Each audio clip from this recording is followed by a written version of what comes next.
स्वागत है सभी लोगों का the beginning after the end के न्यू एपिसोड के अंदर। पिछले एपिसोड में हम लोगों ने देखा था कि अर्थर और इलाइजा ने फाइनली जायरस एकेडमी को ज्वाइन कर लिया था। उनके ज्वाइन करने के बाद उनके साथ काफी सारे कारनामे भी होते हैं। साथ में अर्थर टेसिया से ही मिलता है। शुरुआत में उन दोनों के बीच में काफी सारी मिसअंडरस्टैंडिंग हो जाती है, पर रात में अर्थर सारी मिसअंडरस्टैंडिंग को ठीक कर देता है और अब रात में वो लोग काफी ज्यादा अच्छे बातें भी करते हैं। सोने जाने से पहले अर्थर टेसिया को वही एल्डरवुड गार्डियन का बीच स्कोर भी दे देता है, जिसे देखकर वो काफी खुश हो जाती है। दूसरी तरफ जायरस एकेडमी के डायरेक्टर यानी कि सिंथिया अब अर्थर को डिसिप्लिनरी कमेटी ज्वाइन करने का ऑफर करती है। साथ में वो इसे इस चीज का भी लालच देती है कि अगर तुम डिसिप्लिनरी कमेटी को ज्वाइन करोगे तो तुम्हें इस एकेडमी के अंदर काफी सारी फैसिलिटीज मिलेगी, जैसे कि पर्सनल ट्रेनिंग रूम और साथ में तुम लाइब्रेरी को भी एक्सेस कर पाओगे। वहीं अर्थर इतने कमाल के ऑफर को मना नहीं कर सकता था, इसलिए वो डिसिप्लिनरी कमेटी का एक मेंबर बन जाता है। अब अर्थर डिसिप्लिनरी कमेटी की यूनिफॉर्म पहनकर अब वहां पर फाइनली डिसिप्लिनरी के ऑफिस में आ जाता है। अंदर एंटर करने से पहले अर्थर सोचता है कि इस रूम के अंदर जायरस एकेडमी के सबसे स्ट्रॉन्गेस्ट स्टूडेंट होने वाले हैं। देखते हैं कि वो कैसे होंगे। जैसे वो गेट खोलते हैं उसके ऊपर एक शेर दहाड़ता है, पर ना ही अर्थर डरता है और ना ही सिल्वी डरते हैं। सिल्वी तो अब उस शेर को थप्पड़ ही मार देती है। इज्जत नहीं है भाई, इज्जत नहीं है साला। जो देखकर अब एक बंदा कहता है कि जैसा मैंने प्लान किया था ये तो बिल्कुल वैसा हुआ ही नहीं। जो देखकर अर्थर भी अब उसे कहता है कि क्या ये मेरा एक टेस्ट था, ये देखने के लिए कि मैं डरपोक हूँ या फिर नहीं। तो बंदा भी कहता है हाँ, वैसे लगता है कि डायरेक्टर ने एकदम परफेक्ट बंदे को चुना है। क्या तुम्हारी स्किल्स देखकर यहाँ पर भेजा गया है तुम्हें, या फिर तुम्हारे कनेक्शंस की वजह से भेजा गया है। वो अर्थर को अब काफी ज्यादा घूरने लगता है, जो देखकर अर्थर भी अब थोड़ा सा वियर्ड फील करता है। तो बंदा कहता है कि माफ करना, मेरा नाम काय क्रिस्टलस है और मैं 4th ईयर का स्टूडेंट हूँ, तुम बस मुझे काय बुला सकते हो। तो अर्थर भी उसे अपना नाम बताता है और कहता है कि ये सिल्वी है, ये मेरी बॉन्ड है। वहीं हम लोग अब देखते हैं कि सिल्वी ने तो उस शेर को अच्छे से ठिकाने लगा दिया है, जो देखकर काय भी घबरा जाता है। वो सोचता है कि आखिर सिल्वी ऐसी कैसी पावरफुल सी बॉन्ड है जो कि ग्रोडर को इस तरीके से डरा कर बिठा रखी है। तभी अब वहाँ पर एक और भारी भरकम सी लड़की आ जाती है, जो कि अर्थर को देखकर कहती है तो यहाँ पर एक और लड़का आ गया, काश यहाँ पर इस कमेटी के अंदर असली मर्द होते। उस लड़की को देखकर अर्थर को अब हेलगार्थ की याद आ जाती है। वहीं पर अब वो लड़की अपना नाम बताती है, उसका नाम होता है डोरा ड्रिया ओरेगार्ड और वो भी एक 1st ईयर की स्टूडेंट है। जो सुनकर अर्थर अब उसे हाथ मिलाता है, पर वो लड़की उसके हाथ को साइड कर देती है। जिसके बाद अब काय भी अर्थर से कहता है कि चलो टाइम वेस्ट मत करो, बाकी के लोग भी तुम्हारा वेट कर रहे हैं। वो लोग भी अब अंदर जाने लगते हैं। जिसके बाद काय अब अर्थर कहता है कि डायरेक्टर ने हमें तुम्हारे बारे में नाम तक नहीं बताया था, तुम्हारे बारे में कोई डिटेल तक नहीं बताई, इसलिए सभी लोग काफी ज्यादा क्यूरियस है तुम्हारे बारे में जानने के लिए। तभी डोरा ड्रिया भी अर्थर के हाथ को पकड़कर अंदर ले जाती है और सभी को बताती है कि नया लड़का आ गया। वहीं हम देखते हैं कि वहाँ पर तो कर्टिस भी होता है, जो कि अर्थर को देखकर कहता है कि मुझे लगा ही था कि तुम होगे यहाँ पर। वो भी अब ग्रोडर को देखकर कहता है कि मुझे नहीं लगा था कि तुम इसकी ऐसी हालत कर दोगे, आखिर इसे हुआ क्या है। ये सुनकर अर्थर अब कर्टिस से कहता है कि तो ये शेर तुम्हारा बॉन्ड है, ये वही है ना जो कि ऑक्शन में तुमने खरीदा था। जिस पर वो कहता है हाँ, लास्ट ईयर ग्रोडर A क्लास का हो चुका है। इसके बाद वो दोनों एक दूसरे से हाथ मिलाते हैं, जो देखकर बाकी सभी हैरान हो जाते हैं और कहते हैं कि क्या ये दोनों एक दूसरे को जानते हैं। इस पर कर्टिस कहता है कि मैं ही नहीं बल्कि प्रिंसेस केथलीन भी जानती है। हम लोग भी अब देखते हैं कि प्रिंसेस केथलीन भी डिसिप्लिनरी कमेटी में है। वो भी अब वहाँ पर आ जाती है और अर्थर को देखकर खुश हो जाती है। इसके बाद वहाँ पर अर्थर को उसका पुराना दोस्त मिलता है। वो भी अब अर्थर को देखकर कहता है कि काफी समय बाद मिल रहे हैं अर्थर, कहीं तुम मुझे भूल तो नहीं गए। तो अर्थर कहता है कि माफ करना, पर तुम हो कौन। जो सुनकर वो गुस्से में आ जाता है और कहता है कि तुम मुझे भूल कैसे गए, मैं फेरिथ हूँ। तो अब अर्थर को भी याद आ जाता है कि ये फेरिथ है जिससे कि वो एल्फ किंगडम में मिला था और उसकी उसने वहाँ पर कितनी बेइज्जती करी थी। जो सुनकर फेरिथ कहता है कि मेरी बेइज्जती मत करो, भले मैं तुम्हारे सेम क्लास का हूँ पर फिर भी मैं तुमसे बड़ा हूँ, इसलिए मुझे रिस्पेक्ट से ट्रीट करो। तो अर्थर भी कहता है ठीक है। तभी वहाँ पर एक लड़की आ जाती है, जो कि अब उन लोगों को देखकर कहती है कि लगता है कि हम लोग यहाँ पर अनजान हैं। उस लड़की के साथ एक लड़का भी होता है। वो लड़की अब अपना नाम बताती है। वो कहती है कि मेरा नाम क्लेयर ब्लेड हार्ट है और मैं 6th ईयर की बैटल में स्टूडेंट हूँ और मैं इस डिसिप्लिनरी कमेटी ग्रुप की लीडर भी हूँ। ब्लेड हार्ट नाम सुनकर अर्थर हैरान हो जाता है और कहता है कि क्या आप केसपेन को जानते हो। तो क्लेयर कहती है हाँ, वो तो मेरे अंकल हैं, तुम उसे कैसे जानते हो। जिस पर अर्थर कहता है कि नहीं ऐसे ही, मैंने तो केसपेन की ताकत के बारे में अपने डैड से सुना है। वहीं अर्थर तो झूठ बोल रहा होता है, वो उसे बताता नहीं है कि अर्थर तो ऑलरेडी केसपेन को हरा चुका है। वहीं अब क्लेयर बताती है कि जैसे ही मैं अवेकन हो गई थी तब से ही मेरे अंकल मुझे ट्रेनिंग देने शुरू कर गए थे, तो मेरी काफी सारी टेक्निक्स उन्हीं की तरह है। मुझे काफी ज्यादा खुशी है कि तुम मेरे अंकल को जानते हो। तभी वहाँ पर क्लेयर के साथ जो बंदा होता है वो भी अब अर्थर के पास आ जाता है और कहता है कि डिसिप्लिनरी कमेटी के अंदर इतने कमजोर लोग कब से आ गए। ऐसा बोलने के बाद वो अर्थर से हाथ मिलाता है और अब वो अर्थर के हाथ को काफी जोर से दबाने लगता है, वो भी अपनी ग्रेविटी मैजिक का यूज करके, जो देखकर अर्थर भी सोचने लगता है कि क्या ये बंदा मुझे टेस्ट कर रहा है। अर्थर कहने लगता है कि अगर मेरी बॉडी सिल्विया के बीस्ट विल की वजह से ताकतवर नहीं होती तो मैं हार जाता, पर क्योंकि सिल्विया मेरे साथ है मैं इसे हरा दूंगा। ऐसा बोलने के बाद अर्थर भी अब उसके हाथ के दर्द को सहन करने लगता है, जो देखकर सभी काफी इंप्रेस हो जाते हैं। वहीं पर वही वाला बंदा अर्थर से कहता है कि तुम इतने भी बुरे नहीं हो। दूसरी तरफ काय भी अर्थर से कहने लगता है कि हाँ तुम तो सही में काफी ताकतवर हो। इस बंदे ने जब फेरित का हाथ इतने जोर से दबाया था तो फेरित तो नीचे ही गिर गया था। ये सुनकर फेरित गुस्से में आ जाता है और कहता है कि मैं एक कॉन्जरर हूँ और अर्थर एक ऑगमेंटर है, तो मुझे उसके साथ कंपेयर मत करो। उन लोगों को अब आपस में लड़ता हुआ देख क्लेयर उन्हें शांत कराती है और कहती है कि इस तरीके से अपना मूड मत खराब करो, हम लोग को अनाउंसमेंट में जाना है। वैसे भी ये पहली बार होने वाला है कि डिसिप्लिनरी कमेटी अपना चेहरा दिखाने वाली है लोगों को। जो सुनकर अर्थर कहता है कि मुझे अनाउंसमेंट के बारे में नहीं पता था, मैं तो किसी भी चीज की तैयारी नहीं करी। तो कर्टिस कहते हैं चिंता मत करो, तैयारी करने की कोई जरूरत नहीं है क्योंकि जो अनाउंसमेंट है वो स्टूडेंट काउंसिल करने वाली है, मैं वहाँ बस जाना है और खड़े रहना है। जिसके बाद अब क्लेयर अब उन सभी लोगों को बाहर जाने के लिए कहती है और कहती है कि चलो अब बाकी स्टूडेंट्स को दिखाते हैं कि कौन आ रहा है उनको रूल्स फॉलो करवाने के लिए। अगले सीन में हम लोग अब टेसिया को देखते हैं जो कि अब अनाउंसमेंट कर रही होती है। वो सभी लोगों को अब डिसिप्लिनरी कमेटी से मिलवाती है। टेसिया सभी को बताती है कि जो भी मुसीबत खड़ी करेंगे उन्हें डिसिप्लिनरी कमेटी छोड़ेगी नहीं, इसलिए अच्छे से बिहेव करना। जिसके बाद अब डिसिप्लिनरी कमेटी भी वहाँ पर आ जाती है। अगले सीन में अर्थर अब अपनी क्लासरूम में होता है जहाँ पर सभी लड़कियां और लड़के सभी लोग अर्थर के बारे में ही बात कर रहे होते हैं। सभी लोग के दिमाग में अर्थर के बारे में काफी अलग अलग विचार है, जैसे कि कुछ कह रहे होते हैं कि अर्थर ने कनेक्शंस का यूज करके यहाँ तक पहुंचा है या फिर वो इतना टैलेंटेड है भी या नहीं। ऐसे तरीके के लोगों के दिमाग में काफी सारे क्वेश्चंस उठ रहे हैं। जो सब सुनकर इलाइजा अर्थर के पास आ जाता है और कहता है कि मिस्टर डीसी ऑफिसर यानी कि डिसिप्लिनरी कमेटी के ऑफिसर, देखो कि तुम कितने पॉपुलर हो। ये सुनकर अर्थर कहता है कि मुझे नहीं लगा था कि डिसिप्लिनरी कमेटी का मेंबर बनने पे इतने ज्यादा अटेंशन आएंगे, वरना मैं बनता ही नहीं। तो इलाइजा कहता है कि तुम पूरे स्कूल के अंदर सिर्फ 8 में से 1 पर्सन हो जिसने काली यूनिफॉर्म पहन रखी है, तो इतना तो अटेंशन आना ही था। इसके बाद अब अर्थर देखता है कि अब उनका टीचर वहां पर आ जाता है। उसे देखकर अर्थर देखता है कि ये तो एक कॉन्जुरर है और इस टीचर ने अपने कोर के ऊपर इतना अच्छे से कंट्रोल कर रखा है कि अर्थर तो उसके लेवल को सेंस तक नहीं कर पा रहा है। वो टीचर जैसे अपनी किताब को बंद करता है सभी लोग अब शांत हो जाते हैं। वो टीचर अब सभी से कहता है कि मेरा नाम प्रोफेसर एवियस है और आज मैं तुम लोग को माना थ्योरी के फंडामेंटल सिखाऊंगा। टीचर अब सभी से कहता है कि मैं तुम लोग को काफी सारी इंटरेस्टिंग चीजें सिखाऊंगा, पर हमारी जो क्लास है वो बेसिक क्लास होने वाली है। पर इंटरेस्टिंग क्लास इसलिए होगी क्योंकि मैं तुम लोग को काफी सारे मजेदार प्रोजेक्ट्स और असाइनमेंट्स भी दूंगा। तो चलो, क्योंकि हमारी एकेडमी के अंदर नए बदलाव आए हैं, मैं भी तुम लोग को अब बेसिक के बारे में बताता हूँ। मैं तुम लोग को बताता हूँ कि आखिरकार कॉन्जुरर्स बेटर कैसे हैं ऑगमेंटर से।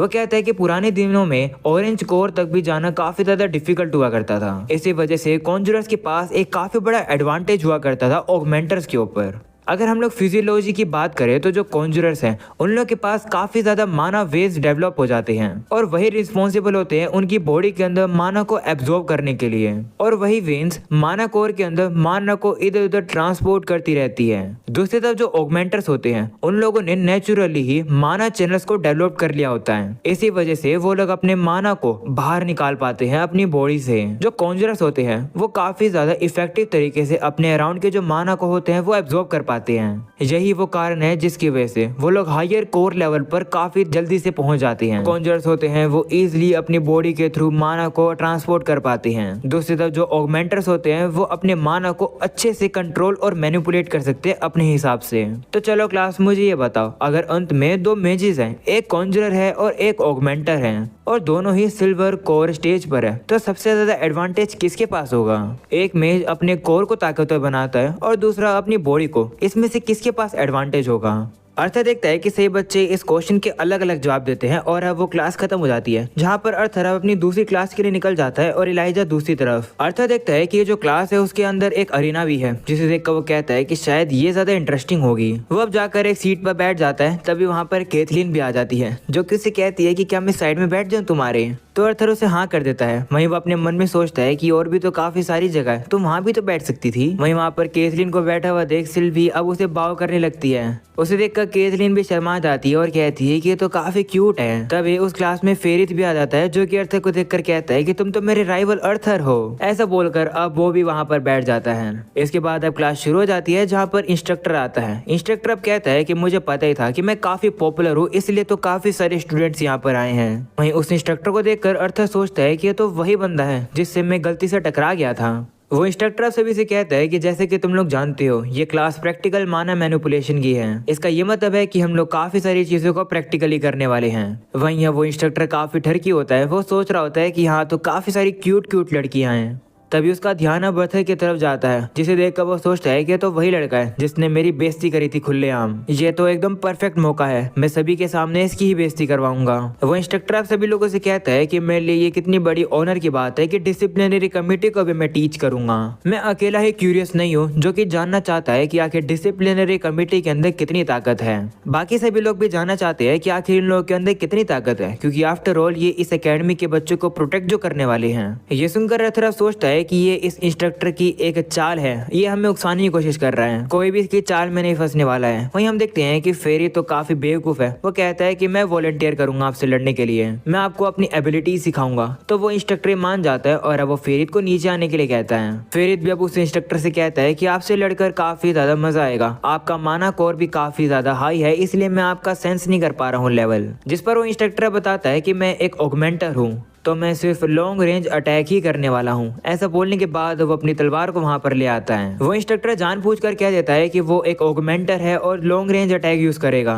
जिससे कि अगर वो हार भी जाए तो वो इसे एक बहाने के तौर पर यूज कर सके कि वो अपनी पूरी ताकत में नहीं लड़ रहा था। वो दोनों ही अब अपने उसी आर्टिफैक्ट को चालू कर देते हैं और अब इस डुअल को शुरू करते हैं। हम अब देखते हैं कि फेरित वहाँ पर पानी की एक डोमेन बना लेता है, जो देखकर अर्थर भी इंप्रेस हो जाता है, क्योंकि ये चीज करना काफी ज्यादा मुश्किल है। फेरित अब पानी को मैनिपुलेट करके एक सांप बना लेता है और उसे से वो उस इंस्ट्रक्टर के ऊपर हमला कर देता है। पर वो इंस्ट्रक्टर अब फायर यूज करने लगता है, वो भी ब्लू वाली, जो देखकर तो अर्थर भी इंप्रेस हो जाता है। वो सोचता है कि इसने अगर ब्लू फ्लेम को मास्टर कर रखा है तो ये कमजोर नहीं है। वो इंस्ट्रक्टर अपनी ब्लू फ्लेम्स का यूज करके फेरित के अटैक को भाप बना देता है और अब कुछ पानी तो उछलकर अब फेरित के ही जाकर लगता है, जिस वजह से उसका ध्यान भटक जाता है। ये देखकर वो इंस्ट्रक्टर जानबूझकर उसके पैरों के ऊपर हमला करके उसे नीचे गिरा देता है और अब वो उसके पास आ जाता है और कहता है कि क्या तुम अब सरेंडर करते हो, जिस पर फेरित भी कहता है कि हाँ मैं हार मानता हूँ। जो देखकर सभी लोग शॉक हो जाते हैं। वहीं पर अब अर्थर देखता है कि ये जो इंस्ट्रक्टर है ये जानबूझकर आकर फेरित को ह्यूमिलिएट कर रहे हैं। वहीं पर अब वो इंस्ट्रक्टर अब अर्थर की तरफ अब घूर कर देखता है और सोचता है कि देखा तुमने मेरी ताकत। अर्थर भी समझ जाता है कि ये इंस्ट्रक्टर बस उसे चिढ़ाना चाह रहा है, जिसके बाद अब फेरित अपनी जगह पर आकर बैठ जाता है। वहीं पर अब वो इंस्ट्रक्टर वापस से अपनी खुद की तारीफ करने लगता है और कहता है कि क्या कोई और है जो कि मुझसे लड़ना चाहेगा। ये सुनकर अब केथलीन उठ जाती है और कहती है कि मैं लड़ूंगी।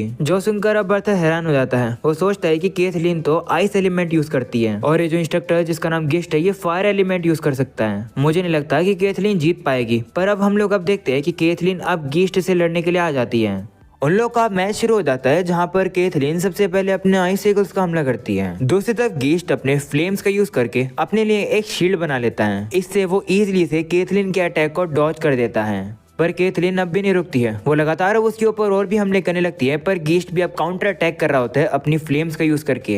वो लगातार हमले कर रहा होता है, जो देखकर अर्थर भी सोचने लगता है कि ये तो वही अटैक है जो कि लूकस रैंक एग्जामिनेशन में कर रहा था। गिस्ट काफी सारे हमले कर देता है, पर अब केथलीन अब ऊपर से हमले कर देती है। ये देखकर गिस्ट भी इंप्रेस होता है। वो कहता है कि केथलीन तुम काफी टैलेंटेड हो, पर ये मुझ पर काम नहीं करेगा। ऐसा बोलने के बाद वो फिर से आसमान में ही फ्लेम्स फेंकने लगता है, पर अब केथलीन अब अपने वहां पर आइस टोर्नेडो को यूज कर लेती है, जिसकी वजह से वो जो फ्लेम्स होती है उनकी डायरेक्शन अब बदल जाती है और वो और भी काफी ज्यादा तेज स्पीड में केथलीन की तरफ आने लगते हैं। वहीं गिस्ट भी अब देखता है कि केथलीन तो अपने आप को डिफेंड ही नहीं कर रही है। वो हमला अब केथलीन को लगने ही वाला होता है, पर तभी वहां पर अर्थर आ जाता है, जो कि उस हमले को रोक देता है। अर्थर गुस्से में आकर गिस्ट से कहता है कि मेरे ख्याल से तुम्हारा ये गेम कुछ ज्यादा ही हो गया।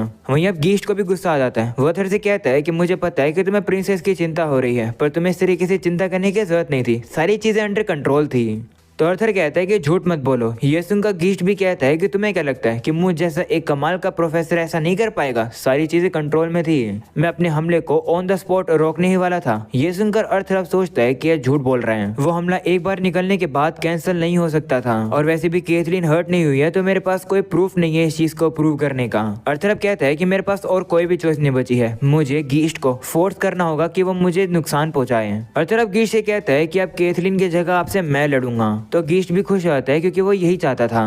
वहीं अब कैथरीन भी उठकर जाने लगती है। वो अर्थर से कहती है कि तुम्हारी मदद की जरूरत तो नहीं थी, पर शुक्रिया मुझे बचाने के लिए। ऐसा बोलकर वो चली जाती है। दूसरी तरफ अर्थर भी अब तैयार हो जाता है गीस्ट से लड़ने के लिए, जिसके बाद अर्थर अब अपनी वही पावरफुल तलवार बाहर निकाल लेता है, जिसे देखकर सभी लोग अब शॉक हो जाते हैं। वहीं अब गीस्ट अब उससे कहने लगता है कि क्योंकि तुम एक ऑगमेंटर हो तो बराबर यही रहेगा कि मैं तुम्हें चूज करने दूं कि आखिर कौन से मेथड से तुम्हें लड़ना है। तो अर्थर कहता है कि मुझे फर्क नहीं पड़ता, तुम्हें जिस चीज में भरोसा है कि उस चीज का यूज करके तुम मुझे हरा सकते हो वही चीज यूज करो। ये सुनकर गीस्ट भी गुस्से में आ जाता है और कहता है कि ठीक है, अगर तुम ये चाहते हो तो ठीक है, मैं तुम पर बिल्कुल भी इजी नहीं रहने वाला हूँ। ऐसा बोलने के बाद गीस्ट अब अपनी तलवार के ऊपर फ्लेम्स लगा लेता है और अब वो अर्थर से लड़ने के लिए आ जाता है। हम देखते हैं कि उन लोगों के बीच में अब जो लड़ाई चलती है वो काफी ज्यादा खतरनाक चल रही होती है। अर्थर अब उसके सभी अटैक्स को एक एक करके डॉज कर रहा होता है, जो देखकर गीस्ट अनॉयड हो जाता है। वो कहता है कि अर्थर कोई भी स्पेल यूज नहीं कर रहा है, वो बस माना का यूज करके अपनी बॉडी और सोर्ड को ताकतवर कर रहा है। वो अब अर्थर को चिढ़ाने लगता है। वो अब कहता है कि मुझे नहीं लगा था कि डिसिप्लिनरी कमेटी में ऐसे मेंबर होंगे जो किसी अटैक को डॉज करेंगे एक चूहे की तरह। तो अर्थर कहता है कि क्या मुझ जैसे एक फर्स्ट ईयर के स्टूडेंट को हमला करने की जरूरत है भी, क्योंकि साफ साफ पता चल रहा है कि कौन जीत रहा है। आप जैसे कमाल का टीचर मेरे ऊपर एक हमला तक नहीं कर पा रहा। ये सुनकर गीस्ट को काफी ज्यादा गुस्सा आ जाता है और अब वो एक ही बारी में काफी सारी फ्लेम्स को निकालने लगता है और अब उसकी स्पीड भी बढ़ जाती है। पर अर्थर अब भी उसके सभी अटैक्स को रोक रहा होता है। उन लोग की ये लड़ाई देखकर अब बाकी के स्टूडेंट्स भी अब घबरा जाते हैं। वो कहने लगते हैं कि हमें तो नहीं लग रहा कि ये कोई ट्रेनिंग चल रही है, क्या हम इन्हें रुकवाना चाहिए। अर्थर पहले तो अब गीस्ट के हमलों को फिर से रोकने लगता है, पर एकदम से वो पीछे जाकर अब गीस्ट के ऊपर हमला ही करने वाला होता है। अर्थर की तलवार गीस्ट के लगने वाली थी, जो देखकर वो डर जाता है और पीछे हट जाता है और सोचता है कि आखिर ये चूहा इतना ज्यादा तेज कैसे हो गया अचानक से। तो अर्थर अब उससे कहता है कि कभी कभार चूहे भी खतरनाक हो जाते हैं प्रोफेसर। ऐसा बोलने के बाद अर्थर अपनी तलवार के ऊपर विंड मैजिक लगा लेता है और उसे वो पीछे करने लगता है, जो देखकर सभी लोग हैरान हो जाते हैं और कहने लगते हैं कि अर्थर तो सही में काफी ज्यादा पावरफुल है। दूसरी तरफ अर्थर भी अब सोचता है कि इस लड़ाई को खत्म करने का समय आ गया है। ऐसा बोलने के बाद वो काफी तेजी से अब गीस्ट के ऊपर हमला करने के लिए जाता है, पर गीस्ट अपनी तलवार से उसके अटैक को रोक रहा होता है और कहता है कि तुम्हें क्या लगा कि इतना काफी होगा मुझे हराने के लिए। तो अर्थर कहता है कि इतना तो नहीं, पर इतना काफी होगा। ऐसा बोलने के बाद अर्थर अपने हाथों से ही विंड मैजिक को यूज करके काफी सारे स्ट्राइक्स को अब गीस्ट के ऊपर फेंक देता है और अब इतने सारे अटैक्स को गीस्ट एक बारी में रोक ही नहीं पा रहा होता है। उसकी तो अब तलवार भी टूट जाती है, जिस वजह से वो अपने आप को डिफेंड भी नहीं कर पाता है और अब वो नीचे गिर जाता है।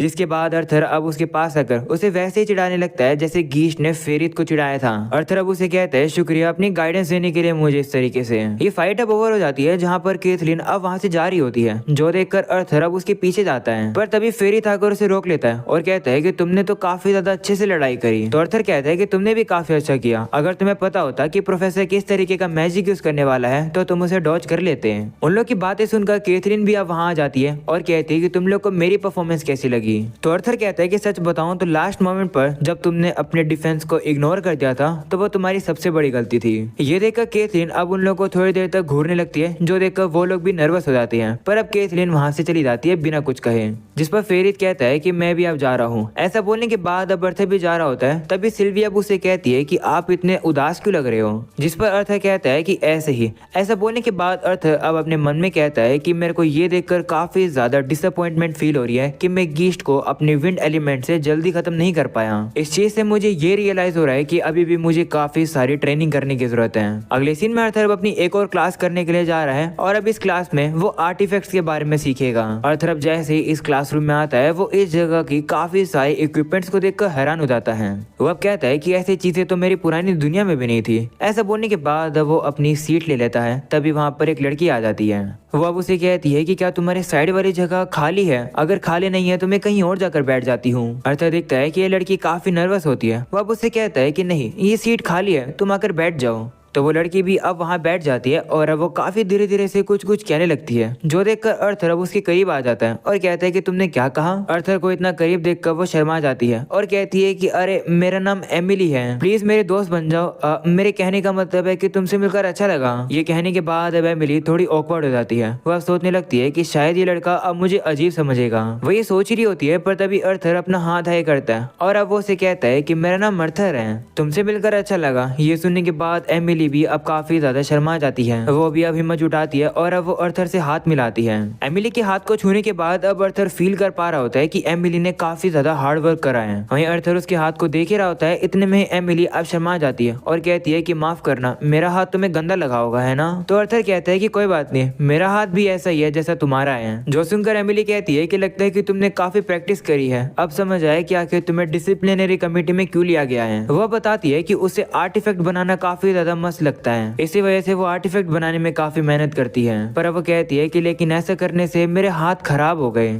ऐसा बोलकर वो उदास हो जाती है। वहीं अर्थर कहता है कि मैं तो तुमसे काफी जेलस हो रहा हूँ कि तुम्हारे पास आर्टिफैक्ट बनाने का इतना बड़ा पैशन है, क्योंकि जब तुम लगातार फाइट करते रहते हो तो तुम डिस्ट्रॉइंग और किलिंग करने में बेहतर होते हो, पर आर्टिफैक्ट बनाना अलग है। जितने तुम आर्टिफैक्ट बनाती हो तुम और भी ज्यादा आर्टिफैक्ट बना पाती हो। आर्टिफैक्ट बनाना काफी कमाल की चीज है। ये सुनकर एमिली कहती है कि मैंने इसे इस नजरिए से कभी देखा ही नहीं था, तुम 12 साल के लगते नहीं हो। तो अर्थर कहता है कि तुम तो ऐसे कह रही हो जैसे कि तुम खुद 12 साल के नहीं हो। जिस पर एमिली कहती है कि हाँ मैं 12 साल की तो हूँ, पर काफी समय हो गया है किसी ने मुझसे अच्छी बातें नहीं कही थी। पिछली बार तब कही थी जब मैंने प्रोजेक्शन डिवाइस आर्टिफैक्ट बनाया था। ये सुनकर अर्थर काफी ज्यादा हैरान हो जाता है और याद करता है कि जब किंग ने सभी लोगों को ऑडियंस किया था तो उन्होंने इसी प्रोजेक्शन डिवाइस का यूज किया था सभी लोग के सामने आने के लिए। अर्थर घबरा जाता है और कहता है कि आखिर एमिली उस टाइम पर कितने साल की थी जब उसने ये आर्टिफैक्ट बनाया था। अर्थर अब उसे कहता है कि ये मेरे लिए एक काफी बड़ी ऑनर की बात है कि मैं आप जैसी जीनियस से मिला। ये सुनकर एमिली कहती है कि देखो कौन कह रहा है,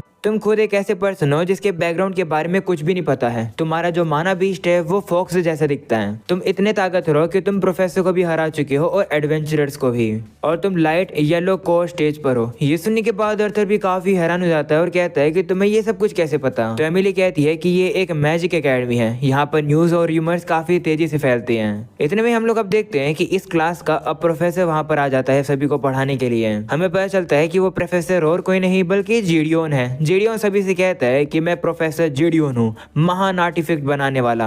तुम लोग को ब्लेस्ड फील करना चाहिए कि मैं इस क्लास का टीचर हूँ। तभी जीडियोन अब अर्थर को देखकर हैरान हो जाता है और कहता है कि तुम यहाँ क्या कर रहे हो, मैंने कभी भी नहीं सोचा था कि तुम मेरी क्लास में होगे। जिस पर अब अर्थर भी सोचता है कि कितना झूठ बोलते हो।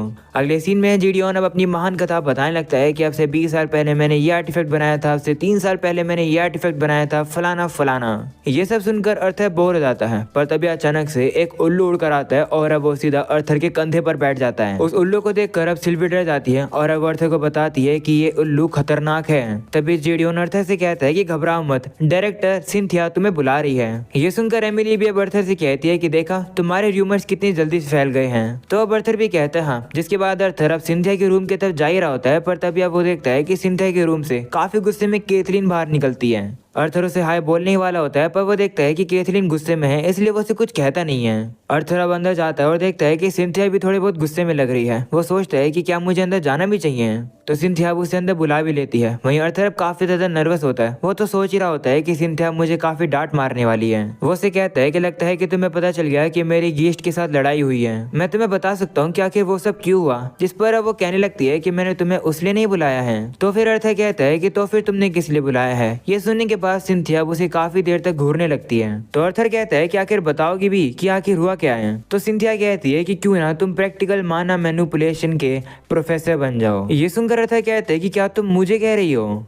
आखिरकार कैथरीन ने तुम्हें मेरे बारे में ऐसा क्या बता दिया जिसकी वजह से तुम मुझे प्रोफेसर बनने के लिए कह रही हो। तो सिंथिया कहती है कि कैथरीन इस किंगडम की प्रिंसेस है और तुम उसे नाम से बुला रहे हो। ये काफी बड़ी प्रॉब्लम हो जाएगी अर्थर अगर तुम दोनों प्रिंसेस का दिल चुरा लोगे तो। मैं नहीं चाहती हूँ कि यहाँ पर सिविल वॉर शुरू हो जाए टेसिया और कैथरीन के बीच में। तो अर्थर कहता है कि इस तरीके से मजाक करना बंद करो, और वैसे भी तुम इस बारे में मजाक कर रही हो ना कि मैंने तो अपना स्कूल में पहला दिन भी खत्म नहीं किया, और ऊपर से मैं तो बस अभी तक एक स्टूडेंट हूँ। आखिर मैं कैसे प्रोफेसर बन सकता हूँ। हूँ, क्या ऐसा करना पॉसिबल भी है? जिस पर सिंथिया कहती है कि मैं इस एकेडमी की डायरेक्टर हूँ, तो जो मैं चाहूंगी वैसा ही होगा।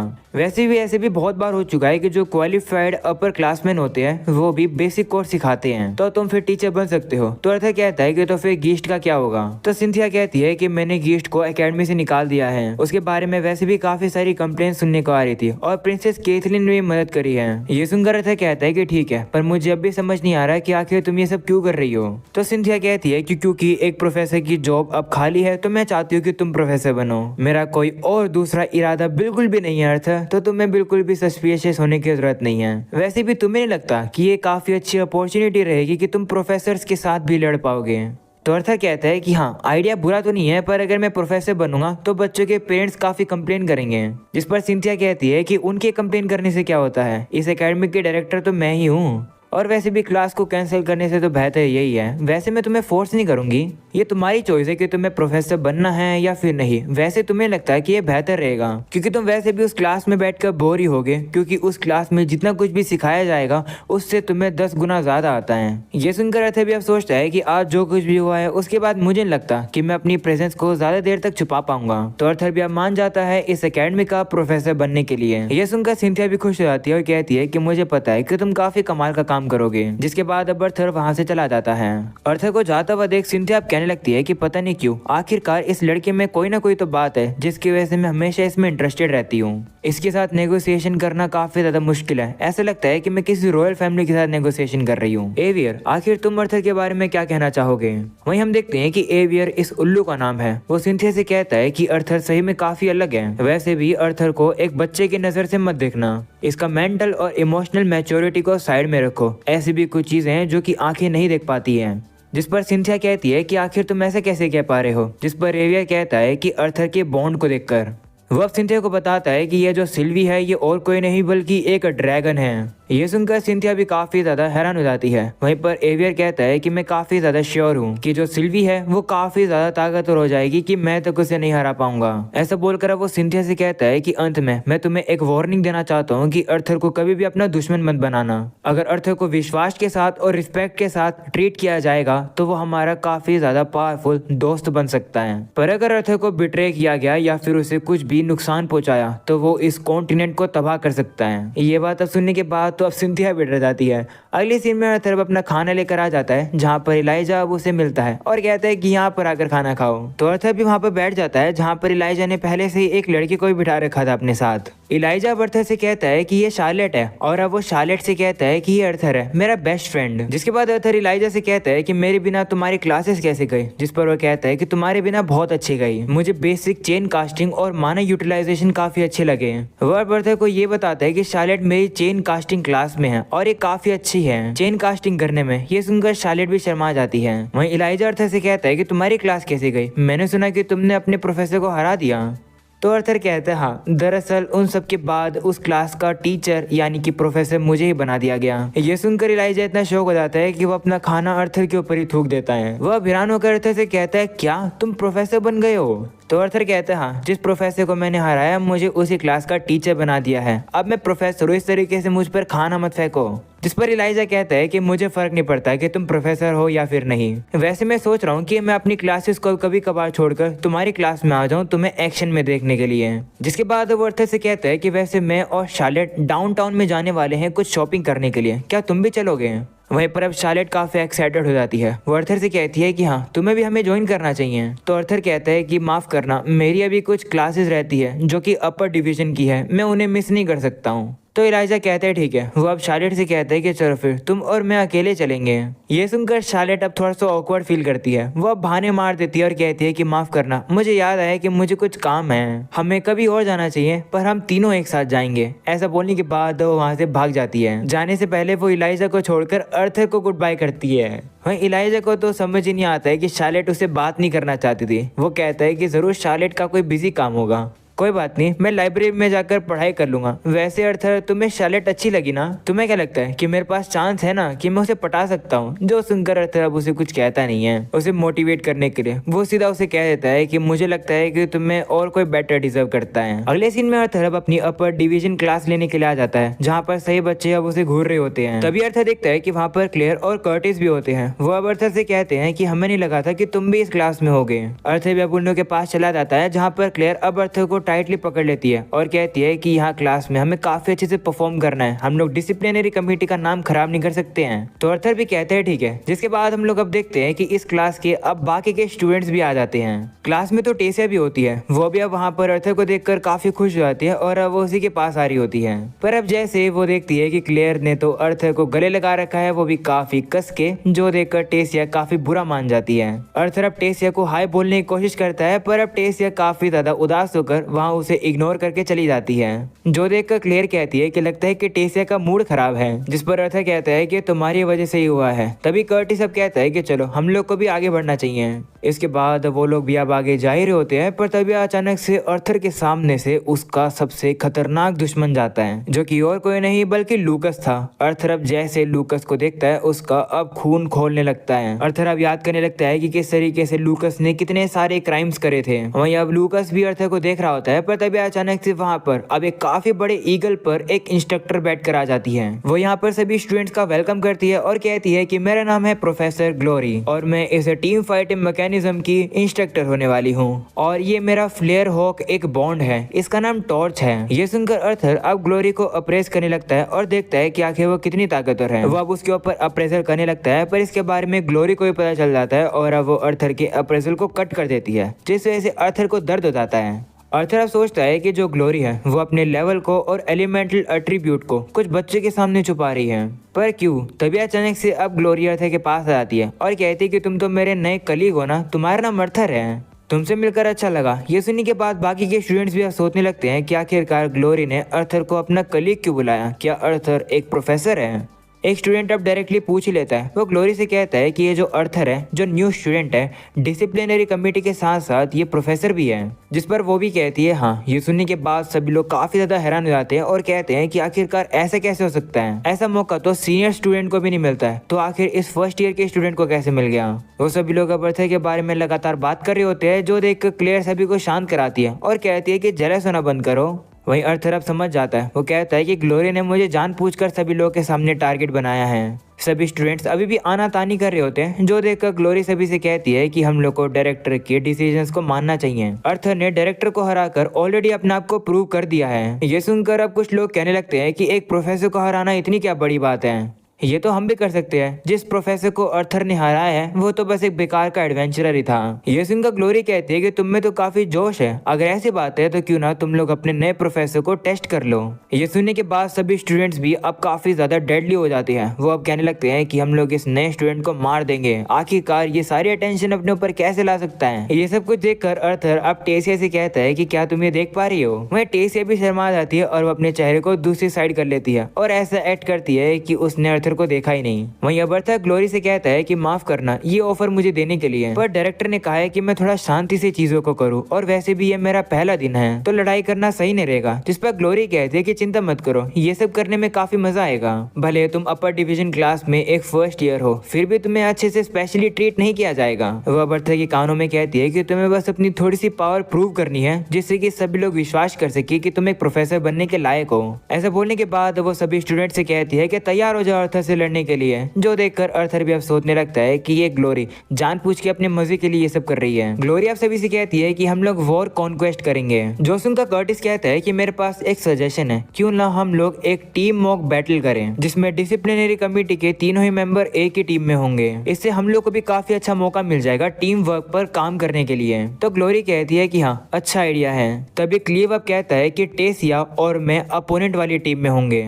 वही टेसिया ये चाहती नहीं है, वो क्लीव को रोकने की कोशिश करती है, पर ग्लोरी कहती है कि हाँ, ये अच्छा आइडिया है। अब चीजें एक्साइटेड होंगी ना, क्योंकि डिसिप्लिनरी कमेटी के बीच में और स्टूडेंट काउंसिल के बीच में लड़ाई होगी। वैसे तुम लोग बस 2 लोग हो और यहाँ पर 3 लोग हैं, तो थोड़ा सा अनफेयर हो जाएगा। जो सुनकर लूकस कहता है कि चलो फिर मैं भी काउंसिल टीम के अंदर रहूंगा। उसे देखकर ग्लोरी कहती है कि तुम तो लूकस हो ना, तुम वही जीनियस हो ना जिसके बारे में सही बात करते हैं। तुम्हारा आइडिया अच्छा है, इससे हम लोग तुम्हारी एबिलिटीज को भी देख पाएंगे। इसी के साथ अब उन लोग की अब टीम डिसाइड हो जाती है, जहाँ पर अर्थर और लूकस अब आपस में ही टकरा जाते हैं। तभी लूकस अब गुस्से में अर्थर से कहता है कि तो तुम ही वो कॉमनर हो जिसने डिसिप्लिनरी कमेटी में मेरी पोजीशन मुझसे छीन ली। तो अर्थर कहता है कि वो पोजीशन तुम्हारी स्टार्टिंग से ही थी नहीं, मैं छीनता कैसे तुमसे। अगले सीन में हम लोग अब देखते हैं कि सभी लोग अब लड़ने के लिए अपने अपने गियर पहन लेते हैं। वहीं अर्थर को थोड़ी बहुत दिक्कत हो रही होती है, तो टेसिया अब उसकी मदद करने के लिए आ जाती है। अर्थर भी अब उससे कहता है कि क्या इस तरीके से प्रिंसेस मेरी मदद करते हुए अच्छी लगेगी। ये सुनकर टेसिया उसके हाथ को काफी जोर से दबा देती है और कहती है कि बात करना बंद करो।